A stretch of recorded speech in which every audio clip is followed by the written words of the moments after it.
زمانے تھے جان اس قلم مرحا راجپوت قسط نمبر 27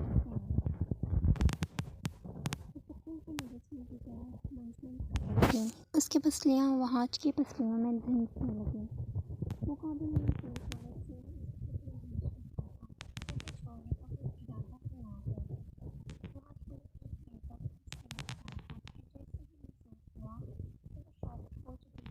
فوراً اس سے دور ہوا۔ کوئی غلط مطلب نہ لینا۔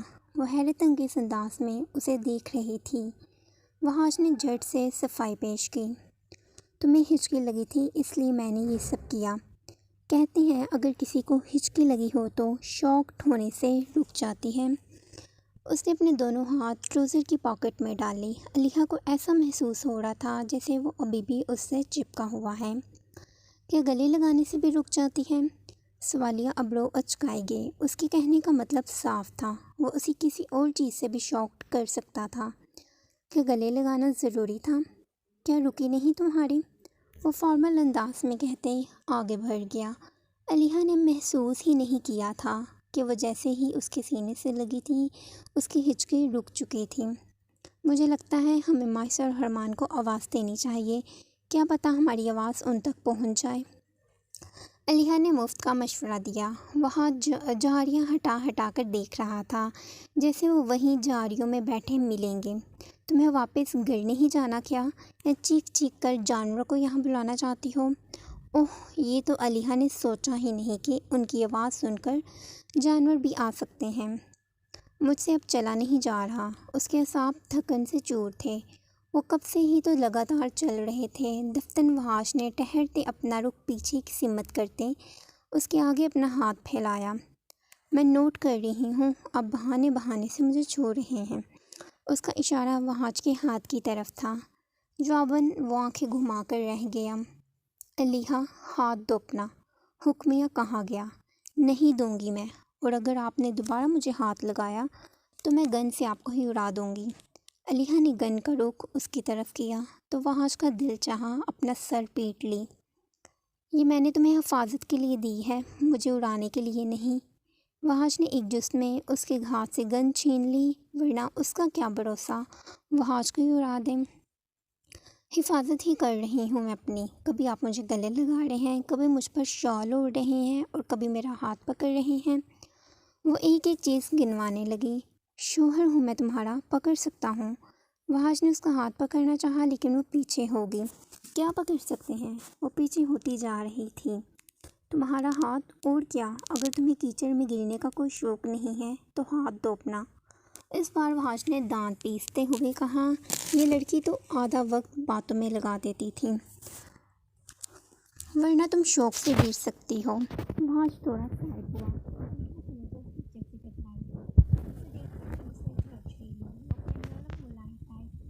ہو کر خراب نہیں کرنا چاہتی تھی۔ میں نہیں یہاں سے گزروں گی، میرے پیروں میں الرجی ہو جائے گی۔ وہ کسی صورت وہاں سے گزرنے نہیں والی تھی۔ وہاج کے پاس اتنا وقت نہیں تھا، ورنہ وہ اس کے نخرے دیکھ لیتا۔ کہیں کہ شہزادی تو ہو نہیں تم، جو میں تمہارے بے تکے نخرے دیکھ لوں۔ وہ یہاں وہاں دیکھ رہا تھا، کہیں کوئی اینٹ یا لکڑیاں پڑی ہوئی مل جائیں جسے وہ کیچڑ پر رکھ دے اور علیحہ آرام سے گزر سکے۔ وہ کہتا ہے وہ اس کے نخرے نہیں دیکھ سکتا، پھر کوئی وہاں چودھری سے جا کر پوچھے کہ یہ سب کیا تھا۔ پورے قبیلے کی اکلوتی سردارنی ہوں میں، میرے نخرے اٹھانا سردار وہاج چودھری پر فرض ہے۔ وہ انتہائی مغروری انداز میں بولی تھی۔ وہاج ایک بار پھر اس سے متاثر نظر آیا۔ پھر ایک لمحے کے توقف کے بعد وہ اس کی طرف بڑھا اور بنا اسے سمجھ لگنے کا موقع دیے بغیر تھوڑا سا جھکے اسے اپنی باہوں میں اٹھا گیا۔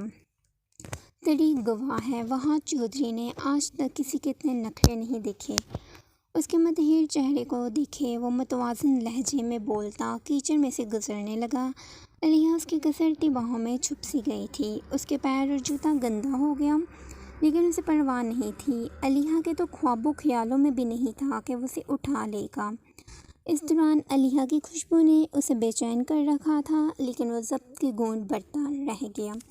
کیچڑ سے باہر نکلتے وہاج نے اسے نیچے اتارا اور بغیر اس سے پوچھے اس کا ہاتھ پکڑے چلنے لگا۔ علیحہ کچھ نہ بولی، وہ تو ابھی تک ایک ٹرانس سی کیفیت میں تھی۔ اگر کبھی پوری دنیا میں سے یا تم میں سے مجھے کسی ایک کو چننا پڑا تو مائسا میں صرف اور صرف تمہیں چنوں گا۔ وہ اپنی گرم سانسیں مائسا کی گردن پر چھوڑے اسے گہرے گہرے سانس لینے پر مجبور کر رہا تھا۔ مجھے تمہارے ساتھ ایک بہت لمبی زندگی جینی ہے۔ وہ خواہش مند تھا اور اگر زندہ بھی تھا تو صرف اور صرف مائسا کی وجہ سے۔ اسے کہتے ہیں عشق جنون۔ حرمان آپ میری اجازت کے بغیر میری اتنی قریب ہیں۔ اس کی انگلیوں کا بھیجا لمس مائسا کو اپنی کمر پر محسوس ہو رہا تھا۔ اس کی گستاخیاں مائسا کی ریڑھ کی ہڈی میں سنسناہٹ سی دوڑانے لگی۔ وہ ابھی تک اس سے لپٹا ہوا تھا۔ مائسا پلیز صرف کچھ لمحے مجھے دے دو، میں تم سے سکون چاہتا ہوں۔ اسے الگ ہو کر اس کا چہرہ اپنی ہتھیلیوں میں بھرے وہ سکون کی بھیک مانگنے لگا۔ سکون میرے پاس نہیں ہے۔ مائسا اتنی آسانی سے پگھلنا نہیں چاہتی تھی۔ تمہارے پاس ہی ہے، تم میرا سکون ہو۔ حرمان نے جھک کر عقیدت سے اپنے نابل لب مائسا کے پیشانی پر رکھے تو مائسا کے پورے وجود میں کرنٹ سی لگ گئی۔ تم حرمان خانزادہ کے لیے سر تا پیر سراپا سکون ہو۔ یہی جسارت اس نے مائسا کی دائیں گال پر کی۔ اب خوف کے باعث اس کا دل دھڑکنے لگا تھا۔ وہ اب اپنے حواسوں میں نہیں تھا۔ صرف کچھ وقت مجھے نہ روکو، میں جو کرنا چاہتا ہوں مجھے کرنے دو۔ وہ التجا کر رہا تھا۔ اس کی التجا کو جھٹکنا بہت مشکل تھا۔ مائسا گہری سانس بھر کر رہ گئی۔ اسے نزدیکیاں نہیں بڑھانی تھی ورنہ وہ نکارہ ہو جاتی۔ وہ حرمان کو روک بھی نہیں سکتی تھی۔ پھر وہ ایسا کیا کرتی کہ معاملہ خود بخود کنٹرول ہو جاتا۔ اس سے پہلے کہ حرمان کی جسارتوں میں اضافہ ہوتا مائسا اس کے ارمانوں کو کچلتی اس سے لپٹ گئی۔ اس کی آنکھوں میں جو نشیلا پن تھا اسے دیکھے مائسا کا دل سوکھے پتے کی مانند لرز چکا تھا۔ آپ کو یاد ہے ہماری پہلی ملاقات کتنی انوکھی تھی؟ اسے باتوں میں لگا کر اس کا دھیان بھٹکانے لگی تھی۔ میرا نکاح ہو رہا تھا۔ میں تو ویڈنگ کریش کرنے آئی تھی، لیکن آپ نے تو مجھ سے گن پوائنٹ پر نکاح ہی کر لیا۔ جلد ہی مائسا اس سے دور ہو گئی۔ جواباً حرمان کے ہونٹوں پر ماہنے کی حسی مسکراہٹ نمودار ہوئی۔ مجھے لگا تھا میری ہونے والی منوہا کو تم نے مارا ہے، تبھی مجھے بدلہ لینے کے لیے تم سے نکاح کرنا پڑا۔ پرانی باتوں کو یاد کیے وہ ہنستے ہوئے بولا تھا۔ لیکن میں غلط تھا، تم تو میرا دل چرانے آئی تھی۔ اس نے پیار سے مائسا کا گال کھینچا۔ مائسا نے سکون کا سانس لیا۔ وہ اس کا دھیان بھٹکانے میں کامیاب ہو چکی تھی۔ اگر میں وہاں پر نہ آتی تو آپ تو کسی اور سے نکاح کر لیتے۔ مائسا نے مصنوعی منہ بسورا۔ جب میری قسمت میں تم تھی تو نکاح کسی اور سے کیسے ہو جاتا؟ اس نے مائسا کے بالوں میں انگلیاں سی چلائیں۔ تم پاکستان میں تھی اور میں رشیا میں، لیکن قسمت کے کھیل دیکھو، تم جیسے ہی رشیا آئی میرا تم سے نکاح ہو گیا۔ وہ دونوں ماضی کے حسین لمحوں میں ڈوبے تھے، ان یادوں میں جو یادیں ہمیشہ کے لیے زندہ تھیں۔ زریام اور جانا جنگل کے اندر کافی آگے تک آ چکے تھے۔ اب انہیں یہاں سے ٹرن ہو کر واپس ہی جانا تھا، کیونکہ یہاں تو کوئی نہیں تھا۔ پتہ نہیں وہ لوگ کہاں چلے گئے تھے۔ مجھے لگتا ہے ہم جسے ڈھونڈ رہے ہیں وہ ہمیں ہی ڈھونڈ رہا ہے۔ اتنے بڑے جنگل کو دیکھے، زریام نے آہستہ آواز میں کہا۔ جنگل میں آنے کا مطلب کھو جانا تھا۔ واہ کیا ڈائیلاگ ہے، لگتا ہے فلم شروع ہو گئی ہے۔ جانا کا طنزیہ کہنے پر زریام نے سنجیدہ شکل بنا کر ایک لکڑی اٹھائی۔ دور جھاڑیوں سے آواز سی محسوس ہو رہی تھی، جیسے وہاں کوئی ہے یا پھر کسی کے قدموں کی چھاپ تھی۔ اگر کچھ ہوا تو میں پہلے وار کروں گا، وہ جانا کو چوکندہ رہنے کا کہہ رہا تھا۔ جانا اس کے پیچھے ہی تھی۔ زریام جھاڑیوں کی اور بڑھا۔ وار کرتے ہی بھاگ مت جانا، وہ طنز کرنا ہرگز نہیں بھولی تھی۔ فکر مت کرو، تمہیں لے کر ہی بھاگوں گا۔ اس نے مضبوطی سے جانا کا ہاتھ پکڑا اور جھاڑیوں کے قریب آئے لکڑیوں سے جھاڑیاں ہٹانے لگا۔ زریام سانپ ہے، جانا تیزی میں چلائی تو زریام اسی رفتار میں اسے لیے پیچھے کی اور بھاگا۔ ابھی وہ باقی ہی تھی کہ جانا اونچا اونچا ہنسنے لگی۔ ہوگی تمہاری ٹائیں فز۔ وہ مسلسل ہنس رہی تھی۔ زریام اسے دیکھتا رہ گیا۔ وہ پہلی بار اس طرح سے ہنسی تھی۔ اس کے قہقہ کی آواز دور دور تک گونجی کہ دوسرے راستے سے آتے وحاج اور علیحہ گھوم پھر کر دوبارہ سے ان تک پہنچ گئے۔ کچھ پتہ چلا ان دونوں کا؟ وحاج نے زریام کو دیکھے پوچھا۔ ہاں، چاہے اسے زریام سے لاکھ اختلافات تھے، لیکن وہ علیحہ کے سامنے ظاہر نہیں کروانا چاہتا تھا۔ نہیں، ہم نے سارا راستہ دیکھا تھا، وہ کہیں پر نہیں نظر آئے۔ زریام نے شانیج کا جواب دیا. جانا کہ ہنسی کو بریک لگ چکی تھی. علیحہ اور وہ دوبارہ سے باتوں میں مصروف ہو گئیں. ہمیں اب ساتھ چل کر آخری راستے میں دیکھنا چاہیے. وہ اب اس ڈائریکشن میں جانے والے تھے جہاں اونچائی سے وہ دونوں جنگل میں لینڈ ہوئے تھے. آدھی رات ہو چکی تھی. ممکن تھا کہ جلد ہی صبح ہو جاتی. وہ سب ایک ساتھ چل رہے تھے. جانا اور علیحہ کی زبان تو ایک سیکنڈ نہیں رکی تھی. تم دونوں کا خفیہ نکاح ہے. تم زریام کے ساتھ اکیلی کاٹیج میں رہتی ہو. مزہ تو آتا ہوگا. وہ جانا کو کوہنی مارے ہوئے کہہ رہی تھی. اس کی آواز وہاج اور زریام کے کانوں تک رسائی حاصل کر گئی تھی. اچھا تھا زریام اسے حویلی نہیں لایا، ورنہ وہ بھی حویلی والوں کے ظلم و ستم سہتی رہتی. اچھا مجھے یہ بتاؤ، اگر یہ لو میرج ہے تو تم زریام کو کہاں ملی؟ پہلی ملاقات کب ہوئی؟ نکاح کیسے ہوا؟ سب بتاؤ.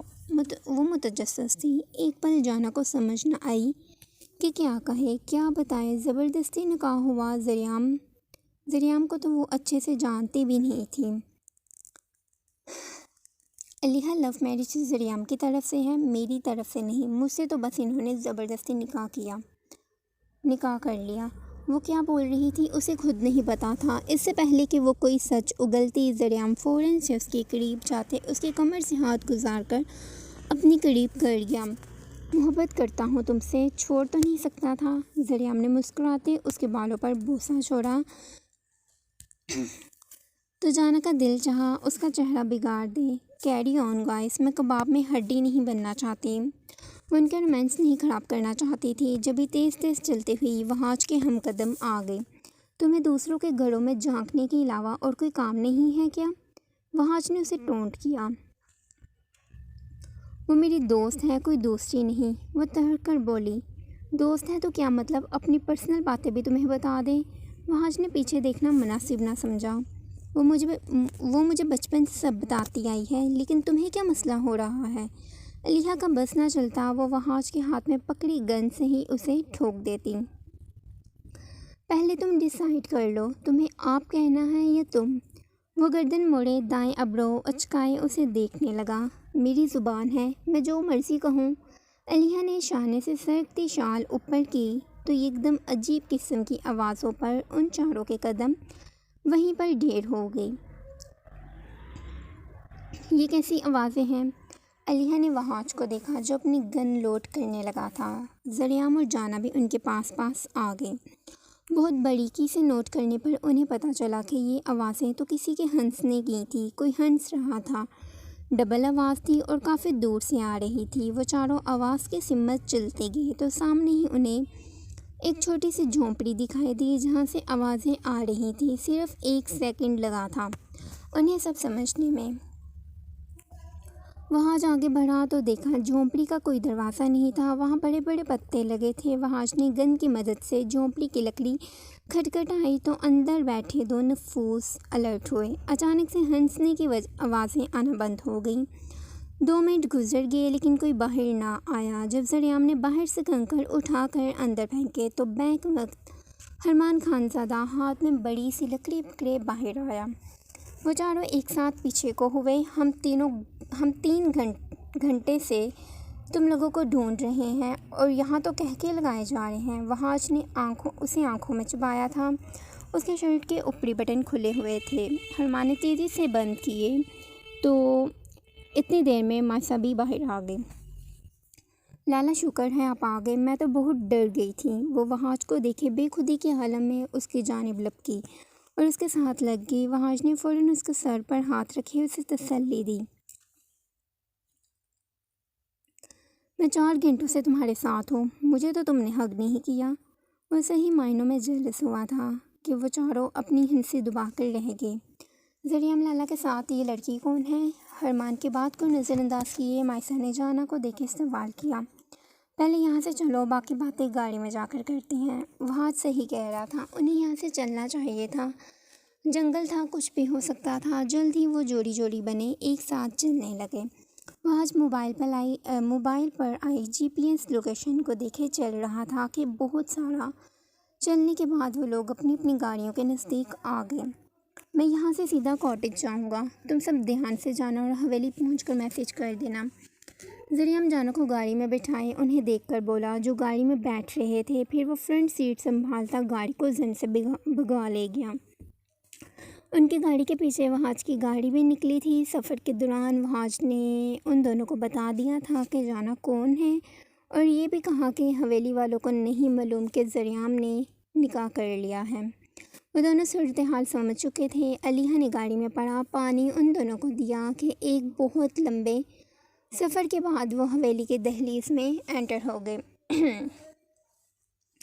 دور دور سے مؤذن کی آواز آ رہی تھی، شاید تہجد کی اذان ہو رہی تھی۔ آسمان ابھی تک کالا ہی تھا۔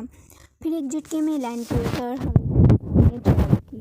وہ سب گاڑی سے نکلے اور ایک ساتھ اندر گئے کہ اندر تو پوری پلٹون ہی ان کے انتظار میں بیٹھی تھی۔ حال کے چکر کاٹتے یلدرم صاحب احتیاط کے ساتھ لوکیشن بھیج دی تھی اور یہ بھی بتا دیا کہ ذریعہ ان سے پیچھے گیا ہے، لیکن وہ کہاں گئے تھے یہ ابھی کسی کو نہیں معلوم۔ جواب وحاج کی سمت سے آیا، کہیں جانوروں کی تقریب میں مدعو تو نہیں تھے تم دونوں؟ وہ صرف وحاج اور علیحہ پر برس رہے تھے۔ دفتر نوال بیگم نے علیحہ کو اشارہ کیا کہ وہ کمرے میں چلی جائیں، ورنہ حسینہ جن نگاہوں سے اسے گھور رہی تھی یقیناً علیحہ کے متعلق زہر ضرور اگلتیں۔ اور وہ نواب زادہ کدھر ہے؟ اسے آج بھی فرصت نہیں ملی حویلی آنے کی۔ انتہائی آوارہ لڑکا بن چکا ہے تمہارا بیٹا۔ نوال کو دیکھے وہ ذریعہ کا ذکر کر رہے تھے۔ علیحہ وہاں سے نکلتی ہوئی زینے چڑھتے چلی گئی۔ پیچھے وحاج نے علی سے یہ تک ساری بات یلدرم چودھری کی گوش گزاری، ورنہ صبح تک سوالات کی بارش ہوتی رہتی۔ پھر سبھی ایک ایک کر کے کمروں میں چلے گئے اور کچھ تہجد کی نماز ادا کرنے کے لیے۔ خوشگوار صبح کا آغاز ہو چکا تھا۔ وہ آج لیٹ اٹھی تھی۔ شاور وغیرہ لے کر تیار ہونے کے بعد وہ اپنے بال بنا رہی تھی اور ساتھ ہی ساتھ رہ کر اسے حسینہ پر غصہ آ رہا تھا۔ یہ ایک ایسا دکھ تھا جو وہ مرتے دم تک نہیں بول سکتی تھی، اور ابھی تو علیحہ کا بدلہ بھی باقی تھا۔ پتہ نہیں وہ کس انداز میں بدلہ لے گی۔ رات کو وحاج کے روم میں آنے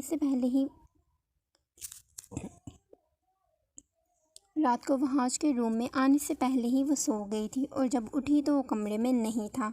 اسے بہت بھوک لگ چکی تھی۔ جب ہی کمرے سے نکلے سیدھی وہ کچن میں انٹر ہوئی، اور جیسے ہی اندر گئی اسے عجیب ہی منظر دیکھنے کو ملا۔ باورچی خانے میں ہلکی ہلکی آنچ پر دیچکی رکھی گئی تھی۔ مصالحوں کی خوشبو فضا میں پھیلی ہوئی تھی، اور چمچ کے ٹکرانے کی آواز اس کی تیز سانسوں میں گھل رہی تھی۔ اور ان سب کے ساتھ حسینہ بیگم کا اضافہ بھی تھا۔ وہ آج خود کھانا بنا رہی تھی۔ کچن میں ان کے علاوہ کوئی نہیں تھا۔ ان کے چہرے پر عجیب سی اطمینان بھری مسکراہٹ تھی، جیسے اس گھر میں ان کا حکم ہی آخری ہو۔ دروازے کے اوٹ میں کھڑی علیحہ خاموش رہی۔ اس کی آنکھوں میں کرب نہیں تھا، مگر وہ خالی پن تھا جو بال کٹنے کے بعد آئینے میں خود کو دیکھ کر پیدا ہوا تھا۔ وہ یاد اسے چیرتی رہی، وہ لمحہ، وہ کینچی کی چمک اور حسینہ کا بے رحم لہجہ۔ لیکن کہ ہزاروں حصوں میں اس کا ذہن بلنگ ہوا تھا۔ اتنا زبردست آئیڈیا آیا کہ وہ خود حیران ہو کر رہ گئی۔ انہوں نے علیحہ کو ہلکے میں لے رکھا تھا نا، اب علیحہ انہیں بتائے گی کہ وہ کیا چیز ہے۔ چولہے کی آنچ تیز کیے وہ ذرا سا مڑے، کیبن سے کچھ اور مسالے نکال رہی تھی جب علیحہ ہولے ہولے قدم اٹھاتی ان کے قریب آئی۔ حسینہ اپنے کام میں مگن تھی، جب اس کی موجودگی کو محسوس نہ کر سکی۔ علیحہ نے ان کا دوپٹہ پکڑا اور چولہے کے قریب سلیب پر رکھ دیا۔ نہ جانے اس کے دماغ میں کیا چل رہا تھا۔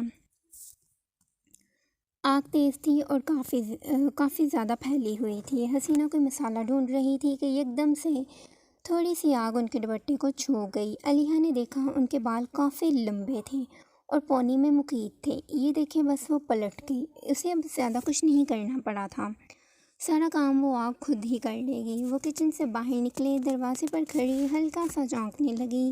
آگ تیزی سے پھیل گئی۔ حسینہ کو جیسے ہی محسوس ہوا کہ کچھ جل رہا ہے، اس نے فوراً مڑتے پیچھے دیکھا تو اس کا دوپٹہ آدھے سے زیادہ جل چکا تھا۔ حسینہ نے جلدی میں اپنا دوپٹہ کندھے سے ذرا سا سرکا لیا۔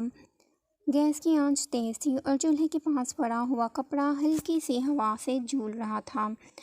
اچانک ایک چٹک سی آواز آئی۔ بس ایک لمحے کے لیے آنچ نے اپنا رنگ دکھایا اور دوپٹے کا کنارہ جھلس کر سکڑ گیا۔ یکدم حسینہ کے حلق سے فلک شگاف چیخیں نکلیں۔ باورچی خانے میں ایک تیز سی بو پھیل گئی۔ حسینہ گھبرا کر پیچھے ہٹی، چمچ ہاتھ سے چھوٹا اور دل دہل سا گیا، آنکھیں پھیل گئیں۔ انہوں نے فوراً سے دوپٹہ اتارے پھینک دیا، لیکن دوپٹے سے بھڑکتی آگ جو ان کے بالوں کو لگ چکی تھی وہ ان کے کپڑوں میں پھیلنے لگی۔ عین وقت علیحہ فوراً سے اندر گئی اور ان کی آگ میں جھلستی چٹیاں اپنے ہاتھ میں پکڑے شیلف پر پڑا پانی کا جگ پورا کا پورا ان پر گرا گئی۔ کپڑوں میں آگ تو نہ پھیلی لیکن ان کے آدھے بال جل گئے تھے۔ اتنی ہی دیر میں سب کچن میں اکٹھے ہونے لگے۔ آنچ بجھا دی گئی، کپڑا الگ کر دیا گیا، مگر وہ لمحہ بجھ نہ سکا۔ حسینہ نے کانپتے ہاتھوں سے اپنے بالوں کو سنبھالا۔ بالوں سے دھواں سا اٹھ رہا تھا۔ وہی ہاتھ جنہوں نے کسی کی شناخت کو کینچی سے کاٹا تھا آج خود لرز رہے تھے۔ یہ کیسے ہوا؟